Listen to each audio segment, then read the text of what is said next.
All right, today is April 29th, 2023. We're at Paul Robeson Park in Petworth, and we're here to celebrate the belatedly celebrate the birthday of Paul Robeson. Could you tell us your name? My name is Ray Michael Bridgewater. Ray, would you mind telling us a little bit about your connection to this park? My connection with this park is in several ways. I live down the street from this park and come past this park many of times. There's been several groups I've been a part of that was a part of the rebirthing of this park and other parks in the Petworth area. And when you say rebirthing, could you tell us a bit about what this park was like when you first encountered it? What it was like when we first encountered it was just bushes and overgrowth of grass. So the first thing we did, one of the things that we did, the organization that I formed is called the Assembly of Petworth. It was from a grant from the Kellogg Foundation, one of 3 in the country. One of the first things we did was a urban environmental cleanup and restructuring. So all the schools in the area, McFarland, Roosevelt, Petworth, Powell Elementary became a part of it. The Petworth Library became a part of it. The Upshur Recreation Center and the Upshur Teller Garden Center. So the whole idea was to clean up the parks and restore the parks and bring it back to an aspect where people can actually sit down and or walk or play or enjoy nature. That's fantastic. And what year are we talking about, or years? We're talking about 25, 30 years ago in that aspect. So in the 90s. Yes. And that was even before the sculpture. It was before the sculpture was placed here. Okay. We have several parks that we help. This was one.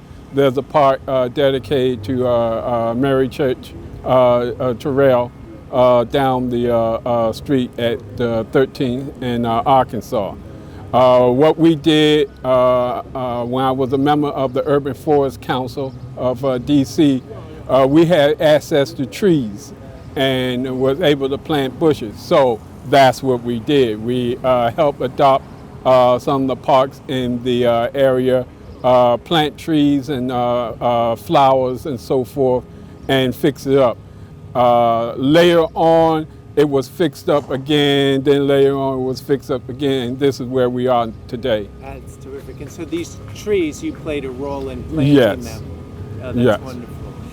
And if I understand this correctly, you had some role in the naming of the park? We had a small role in naming the park.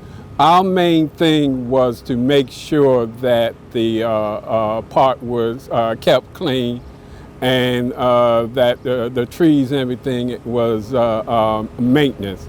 We were a part of the group that became to make sure that there was an artist when the funding became available. We made sure that the park was adopted, and thus it was named after Paul Robeson. Fantastic. And why did you choose Paul Robeson?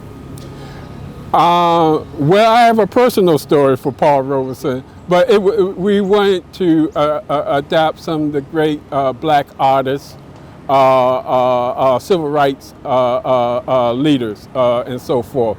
So Paul Robeson, this was one of the first parks in this area that was developed, and thus it was named after Paul Robeson.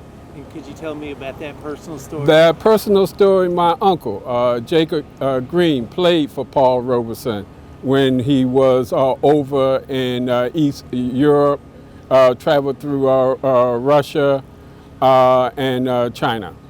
And what was his instrument, or did he played the piano. Basically, when Paul Robeson did concerts, he only had a pianist accompany him. Oh, that's fantastic. And your family, and where your family located, or? I'm a Washington, D.C. born Okay. baby, Okay. a Freeman Hospital baby, so we're going back a while there. So my uncle played for him when he was overseas. Oh, that's terrific. Okay, so there's that DC connection. As well. There's a lot of connections to Paul Robeson. We're very proud of this park. We're very proud that it's kept, the grass is kept cut, the pavement and everything was redone for even more enjoyment. The benches were placed here for people to enjoy nature.